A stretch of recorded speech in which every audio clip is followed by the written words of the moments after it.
बिस्मिल्लाहिर्रहमानिर्रहीम। अज़ीज़ तलबा व तालिबात, अस्सलामु अलैकुम व रहमतुल्लाहि व बरकातुहू। अज़ीज़ तलबा, आज हम जनाब मीर तकी मीर की गज़ल के अगले अशआर पढ़ेंगे। कल हमने पढ़ा था, हस्ती अपनी हवा की सी है, ये नुमाइश शराब की सी है। आज हम पढ़ेंगे, नाजुकी उसके लब की क्या कहिए, पंखड़ी एक गुलाब की सी है। चश्मे दिल खोल उस भी आलम पर, यहाँ की औकात ख्वाब की सी है।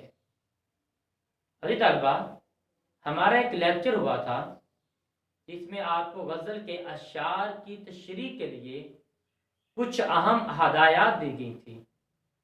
उनमें आपको ये समझाया गया था कि आप गज़ल के हर शेर की तशरीह दूसरे शेर से अलग लिखेंगे। उसकी वजह आपको ये बताई गई थी कि गज़ल का हर शेर मफ़हूम और मौजू के एतबार से दूसरे शेर से अलग होता है।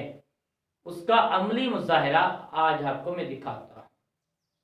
आज जो शेर पढ़ा था उसमें दुनिया की भी असबाती बयान की गई थी, इंसान के फ़ानी होने को कहा गया था। लेकिन आज उसी गज़ल का अगला शेर है, उस शेर के अंदर महबूब के हुस्न की बात की जा रही है। आप देखिए, कहाँ दुनिया के फ़ानी होने की बातें और कहाँ महबूब के हुस्न के तज़किरे। दोनों अशार के अंदर जो मफ़हूम बयान किया गया है वो सिर्फ एक दूसरे से मुख्तलिफ नहीं है, बल्कि एक दूसरे का मुतज़ाद है। बहुत ज़्यादा उसके अंदर तज़ाद है। आज का हम शेर पढ़ते हैं। नाजुकी, नाजुक होना, नर्म मलाइम होना, नाजुकी उसके लब की, यहाँ उससे मुराद महबूब है। नाजुकी उसके लब की क्या कहिए, कि क्या कहिए।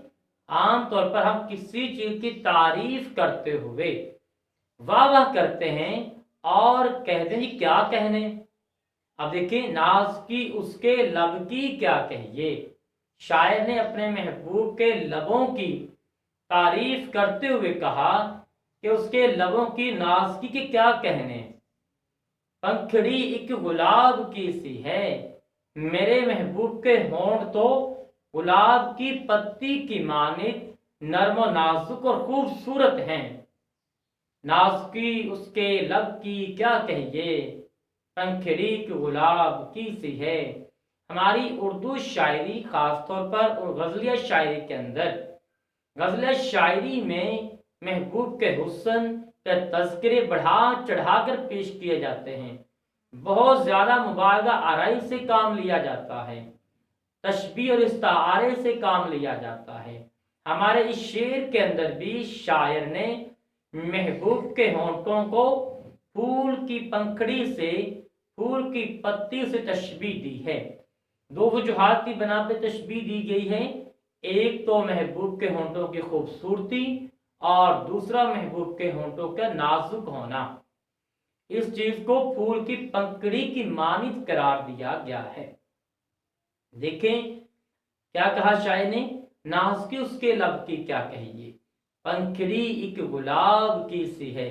यानी मेरा महबूब इतना खूबसूरत, इतना प्यारा है कि उसके होंठ गोया फूल की पत्ती की मानित हैं।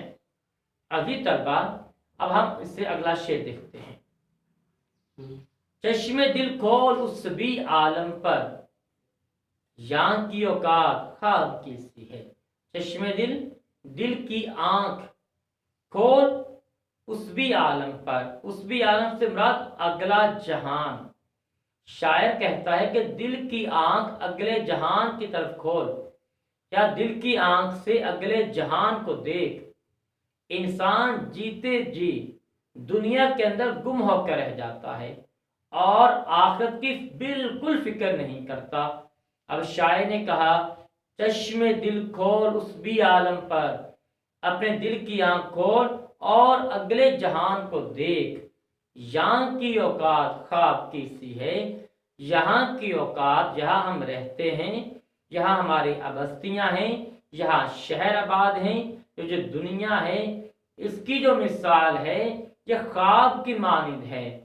جب انسان سو رہا ہوتا ہے اور آنکھ کھلتی ہے تو خواب بالکل بے حیثیت ہو کر رہ جاتا ہے۔ شاعر نے یہی کہا کہ ہم دنیا میں غفلت کی نیند سو رہے ہیں، جب ہم مریں گے اگلے جہان میں جائیں گے تب ہم کو پتہ چلے گا کہ دنیا کی حیثیت بالکل خواب کی مانند تھی۔ اور ایک اور لطیف نقطہ بھی اس کے اندر شامل ہے کہ خواب کا نقصان اور خواب کا نفع بالکل بے معنی ہوتا ہے۔ اگر خواب میں انسان کو بہت بڑی بادشاہت بھی مل جائے تو آنکھ کھلتے ہی اسے بالکل وہ بادشاہ جو خواب میں ملی تھی وہ بالکل نہیں ملے گی، ایک ذرے کا فائدہ نہیں ہوگا۔ اور اگر خواب کی حالت میں اسے بہت زیادہ نقصان کا سامنا کرنا پڑا تو نقصان بھی بس آنکھ بند ہونے تک کا ہی ہے۔ جیسے ہی آنکھ کھلے گی وہ سارے کا سارا جو نقصان خواب میں ہوا تھا اسے آنکھ کھلتے ہی بالکل ملال نہیں ہوگا، کیونکہ خواب کی کوئی حیثیت کوئی وقت باقی نہیں رہتی آنکھ کھلنے کے بعد۔ ابھی طلباء و طالبات دونوں شعروں کو ایک بار پھر دیکھ لیتے ہیں۔ نازکی اس کے لب کی کیا کہیے، پنکھڑی کے گلاب کی سی ہے۔ شاعر نے بیان کیا کہ ہم اپنے محبوب کے ہونٹوں کی خوبصورتی کا کیا کہیں، کس طرح بیان کریں کہ ہمارے محبوب کے ہونٹ تو بالکل نرم و نازک ایک پھول کی پتی کی طرح ہے۔